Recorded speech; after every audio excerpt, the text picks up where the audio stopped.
تو اس لیے اگر اس میں ہمارے پاس عمران خان صاحب کا 2014 کا دھرنا ہمارے سامنے موجود ہے 129 دن کا، اس کے نتیجے میں حکومت نہیں گئی تھی، کیا عمران خان دوبارہ اسلام آباد میں دھرنا دیں گے اور وہ 2014 کے دھرنے سے بڑا دھرنا ہوگا؟ کیا وہ مولانا فضل الرحمان کے دھرنے سے بڑا دھرنا ہوگا؟ 2014 میں اسٹیبلشمنٹ کی حمایت تھی، آئی ایس پی آر کے ٹویٹ تھے، طاقت کا استعمال نہیں کرنا، ریڈ زون میں جانے دینا ہے، وہاں پارلیمنٹ پہ شلواریں الٹی لٹکانے دینی ہے۔ آج کیا وہ تمام سہولیات حاصل ہوں گی؟ لہٰذا مجھے عمران خان کے آگے ایک بہت ٹف ٹاسک لگتا ہے اگر انہوں نے اس حکومت کو انتخابات پر مجبور کرنا ہے۔ جلسے جلوسوں سے تو نہیں ہوگی، اس کے لیے سیدھا سیدھا اسلام آباد مارچ کرنا ہوگا، نظام حکومت کو جام کرنا ہوگا، اسی کے بعد یہ حکومت ان کے ساتھ ٹیبل پر بیٹھ کے کوئی انتخابی شیڈول طے کرے گی نا، ورنہ جلسوں کے نتیجے میں تو نہیں کرے گی۔ اور یہ اپنا ٹینیور پورا کرنے، جتنا وہ جلسوں میں بڑھائیں گے اتنا یہ ٹینیور پورا کرنے کی طرف جائیں گے۔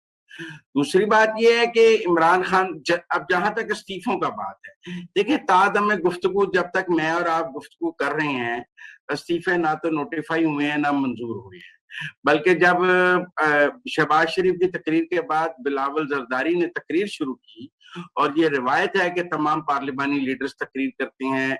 وزیر اعظم کے انتخاب کے بعد، تو یکدم قاسم سوری صاحب آئے، انہوں نے ایاز صادق، چونکہ وہ ڈپٹی سپیکر ہیں، وہ آئے تو ایاز صادق کو اٹھنا پڑا کیونکہ وہ پینل آف چیئرمین میں ہیں پروٹوکول کے تحت، وہ آئے اور انہوں نے اجلاس 16 اپریل تک ملتوی کر دیا اور ساری تقریریں نہیں ہونے دی ہیں۔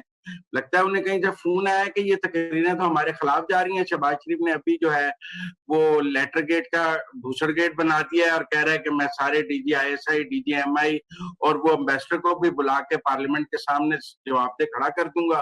آپ لوگ خود سوال کر لیں۔ تو یہ تو ہمارے اسکرپٹ میں شامل ہی نہیں تھا، صرف ہم تو لیٹر دکھانا چاہتے تھے، اس میں سفیر کا دکھانا اور ڈی جی آئی ایس آئی کا دکھانا اور ڈی جی ایم آئی کا دکھانا تو شامل ہی نہیں تھا، سروسز چیفز پر اس کے اوپر سوالات تو شامل ہی نہیں تھے۔ آرمی چیف کھڑے ہوں اور نیچے سے پوچھا جائے کہ کیا اس میں ہم فارن فنڈنگ ہے عدم اعتماد میں، کیا یہ ہے، کیا اسد سے پوچھا جائے کہ انہوں نے کہا تھا کہ ہم اپوزیشن کو فنڈ کر کے عدم اعتماد لا رہے ہیں، تو پھر وہاں جب پارلیمانی کمیٹی میں services chief, D G I S I, D G M I سے سوالات ہو جائیں گے، اس امبیسڈر سے سوالات ہو جائیں گے، وہ کاروائی ساری ریکارڈ ہو جائے گی، اس کا ایک مشترکہ اعلامیہ بن جائے گا،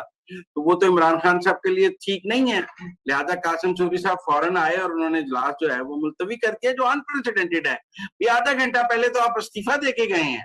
آپ کہہ رہے ہیں میں اس نظام کا حصہ نہیں بننا چاہتا، میں چھوڑ کے جا رہا ہوں، یکدم آپ واپس آ گئے۔ اور پاکستان جو اسمبلی قوانین ہے اس میں میس ریزگنیشنز کی کوئی آپشن نہیں ہے، انڈیویجولی آپ حلف اٹھاتے ہیں، انڈیویجولی ریزائن کرتے ہیں، ہر ممبر کو اپنا ریزائن جو ہے وہ اسپیکر کو جا کے ویریفائی کرنا ہے۔ یہاں تو ڈپٹی اسپیکر قاسم سوری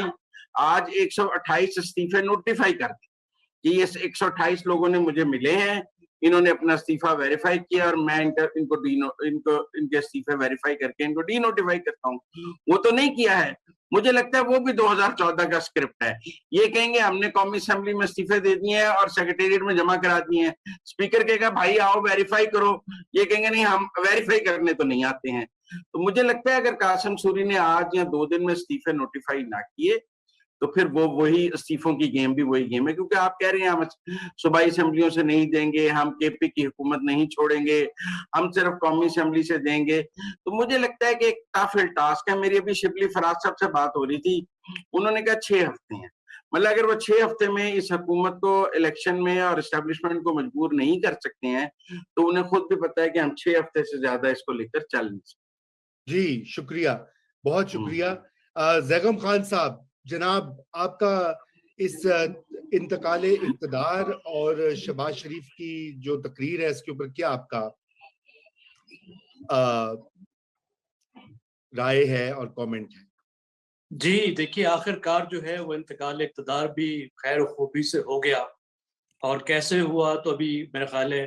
بہت سی چیزیں آہستہ آہستہ ہمیں پتہ چلیں گی،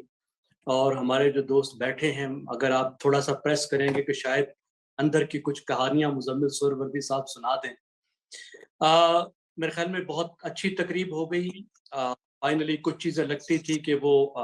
ڈپٹی اسپیکر کے ساتھ پہلے سے طے ہو گئی تھی کہ کس طریقے سے کرنا ہے،